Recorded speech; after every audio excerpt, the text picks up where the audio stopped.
Next we'll have Donnachadh McCarthy, who's a professional eco-auditor, climate campaigner, and amongst many other things, author of The Prostitute State, How Britain's Democracy Has Been Bought, very applicable for this panel. He's also the co-director of the Climate Media Coalition, a campaign group that fights to change the media narrative on climate change and create media leaders on climate action. Donnachadh, thanks. I'm a climate campaigner. I was a dancer 30 years ago. I had an accident and ended up by myself with the Yanomami Indians in the Amazon basin and came across and experienced the genocide firsthand. And emotionally I came back and said, I'll do whatever I can to stop Britain killing them. And I've spent 30 years as a campaigner. I've been a politician, I was deputy chair of the Liberal Democrats, I've been a journalist, I was climate columnist for The Independent, so I've seen both sides of this issue. And after 30 years as a campaigner, I've concluded that the core issue of all our problems on these issues of society, democracy, climate, is the ownership of our media. I believe that you cannot have a free and fair democracy if our media is owned by the 0.001%. It leaves the 99.9% out. It's not, I don't care how good or wonderful or evil they are.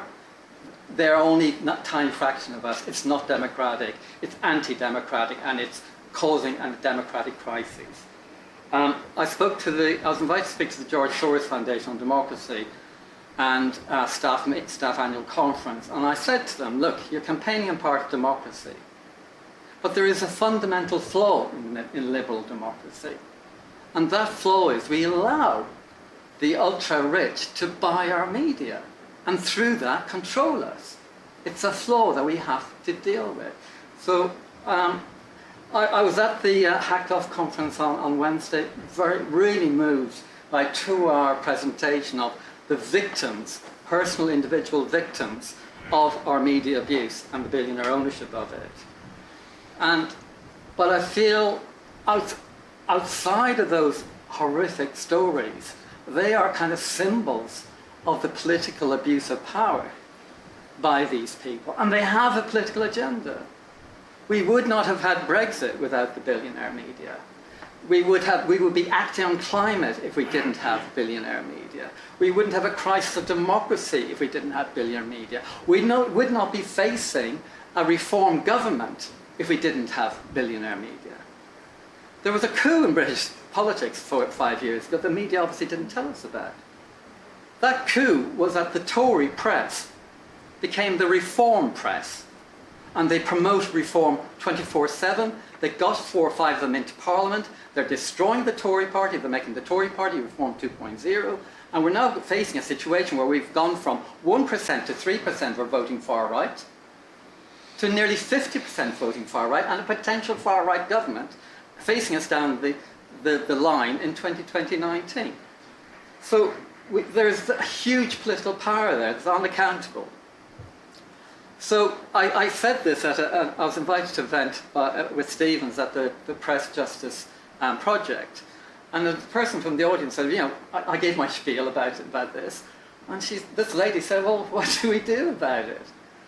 Obvious question. And I came out and I said, well, you obviously need a Media Sovereignty Act that takes back sovereignty from those who've stolen it from us. And I came off the platform and said to Catherine, well, if I said it, I suppose we should do something about it.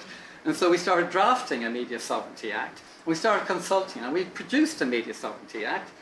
And we have actually got a website. We've drafted it. We've got a parliamentary petition.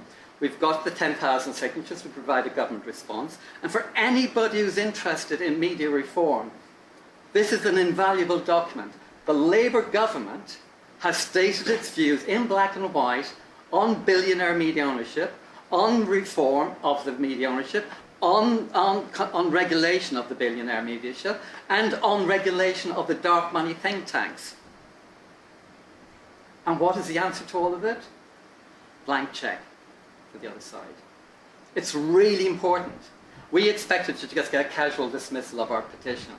They actually gave us a full considered response. Please go and look at it. It's invaluable for our work, in my view. So what does the Media Sovereignty Act do? It does 5 measures. First one is it bans foreign media ownership. We don't allow people living abroad vote here. We don't allow people living abroad to pour hundreds of millions of pounds into our politics. But we argue if you want political power in Britain, you buy a paper, or you buy a TV station, or you buy a social media channel. That's what you do here in this country if you really want power. And these people are doing that, and we allow foreigners to buy our media in a way that we wouldn't allow them even have a single vote. It's nuts. Secondly, the concentration of media power, even whether it's foreign or domestic.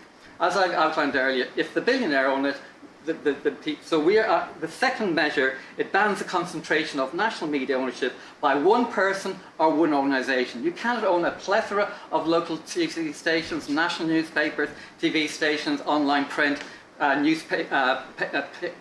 book publishers, film studios, etc. It must be a pluralist ecosystem.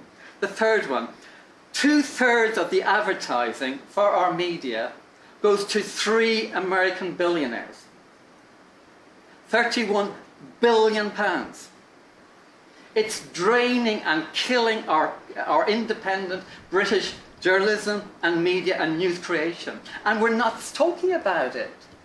It's extraordinary. Our newsrooms are being gutted. People like me are being fired. There isn't the money there to hire journalists anymore. And so we're dependent online. Thank you. The fourth one is, so we're actually proposing we're proposing a social media levy that would actually tax those 3 billionaires and invest in an independent news and independent local media. A social media levy that takes 2/3 of that, £31 billion, invested in British journalism. The fourth thing is regulation. The billionaires scuppered the Leveson, post-Leveson regulation. And actually, so what we need in the Media Sovereignty Act, we have a proposal that people have to join a post-Leveson regulator like Impress. And finally, it's a very obscure one, but one of the invisible ways that the billionaire class and the oil billionaires affect our democracy is that they set up dark money think tanks. They are covered in the media, and that gets translated through politicians into legislation. Our act says you have to declare your funding if you're covered in the media. So what do we need? We need your help to promote this. We have 19,000 signatures. We need you to promote our petition. We need you to tell your local parties, whether Labour, Liberal Democrat, Reform, Tory, tell your local parties to back the act, so the National Conference backed it. We need funding to carry out a YouGov opinion poll on what is the British public's view on the domination by our billionaire media and what their view is on media reform. We have the opinion poll ready. We need £3,500 to fund that, and we need your support to build a membership campaign so we win this and put an end to media billionaires and restore a free and fair democracy which we all want. Thank you.